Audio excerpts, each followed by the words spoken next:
ಈಗ ಎಲ್ಲರಿಗೂ ನಾವು ಆರೋಗ್ಯವಾಗಿರಬೇಕು, ಹೆಲ್ದಿಯಾಗಿರಬೇಕು ಅಂತ ಹೇಳಿ ಇದ್ದೇ ಇರುತ್ತೆ. ಬಟ್ ಈ ರೀತಿಯಲ್ಲಿ ಇರುವಾಗ ನಾವು ಏನು ಚೇಂಜಸ್ ಮಾಡ್ಕೊಳ್ಬೋದು ಅಥವಾ ಹೊಸದಾಗಿ ಏನಾದರೂ ಅಳವಡಿಸ್ಕೊಳ್ಬೋದಾ ಅಂತ ಹೇಳಿ ಕೆಲವರಿಗೆ ಕ್ವಶನ್ ಇರುತ್ತೆ. ಸೊ ಏನು ಸಿಂಪಲ್ ಆಗಿರೋ ರುಟೀನ್ನ ನಾವು ಫಾಲೋ ಮಾಡ್ಬೋದು ಅಂತ ನೋಡೋದಾದರೆ, number one oil pulling. So oil ಪುಲ್ಲಿಂಗಿಗೆ ಯಾವ ಎಣ್ಣೆ ಯೂಸ್ ಮಾಡಬೇಕು? ಕೊಕೊನಟ್ ಆಯಿಲ್ ಸಿಂಪಲ್ ಆಗಿ ಯೂಸ್ ಮಾಡ್ಬೋದು ಅಥವಾ ಎಳ್ಳೆಣ್ಣೆಯನ್ನು ಯೂಸ್ ಮಾಡ್ಬೋದು. ಸೊ ಇದರಿಂದ ನಿಮಗೆ head and neck related issues ಇರ್ಬೋದು, ಡೆಂಟಲ್ ಇಶ್ಯೂಸ್ ಇರ್ಬೋದು, ಮತ್ತು overall gut health, immunity ಎಲ್ಲವನ್ನು ಇಂಪ್ರೂವ್ ಮಾಡ್ಕೊಳ್ಬೋದು ಮತ್ತು ಬಾಡಿಯನ್ನು ನ್ಯಾಚುರಲ್ ಆಗಿ ಡಿಟಾಕ್ಸ್ ಮಾಡ್ಕೊಳ್ಬೋದು.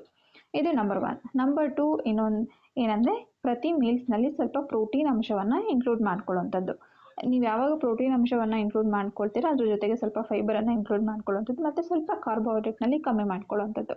ಲೈಕ್ ರೈಸ್, ಚಪಾತಿ ಏನಿರುತ್ತೆ ಅದರಲ್ಲಿ ಕ್ವಾಂಟಿಟಿಯಲ್ಲಿ ಸ್ವಲ್ಪ ತೆಗೆದಾಕ್ಬಿಟ್ಟು ಆ ಜಾಗದಲ್ಲಿ ನೀವು ಪ್ರೋಟೀನ್ ಅಂಶವನ್ನು ಡೈಲಿ ತೊಗೊಳ್ಳೋವಂಥದ್ದು. ಮೊಳಕೆ ಕಾಳುಗಳಿರ್ಬೋದು, ಕಡಲೆಕಾಳು, ಹೆಸರುಕಾಳು ಈ ಥರದ್ದನ್ನು ರೆಗ್ಯುಲರ್ ಆಗಿ ಸೇವನೆ ಮಾಡುವಂಥದ್ದು.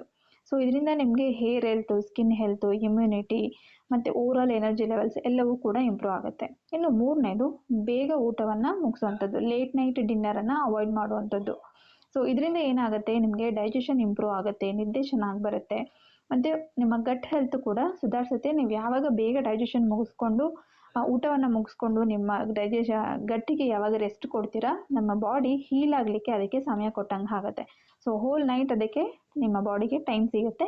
ನಿಮ್ಮ ಬಾಡಿಯಲ್ಲಿ ಸೆಲ್ಸಲ್ಲಿ ಆಗಿರುವಂಥ ಡ್ಯಾಮೇಜಸನ್ನು ಮೆಂಟಲಿ, ಫಿಸಿಕಲಿ ಏನು ಸ್ಟ್ರೈನ್ ಆಗಿರುತ್ತೆ ಅದನ್ನು ಸರಿ ಮಾಡ್ಕೊಳ್ಳೋದಕ್ಕೆ ಒಂದು ಅವಕಾಶ ಕೊಟ್ಟಂಗೆ ಆಗುತ್ತೆ. ಸೊ ಹಾಗಾಗಿ ಬೇಗ ಡಿನ್ನರ್ ಅಥವಾ ಊಟ ಮುಗಿಸೋದು ತುಂಬ ಒಳ್ಳೆಯ ಅಭ್ಯಾಸ ಅಂತ ಹೇಳ್ಬೋದು. ಸೊ ಕಮೆಂಟ್ ಮಾಡಿ ನೀವು ಯಾವ ಅಭ್ಯಾಸವನ್ನು ಅಳವಡಿಸ್ಕೊಳ್ಳೋಕ್ಕೆ ಇಷ್ಟಪಡ್ತೀರಾ ಅಂತ.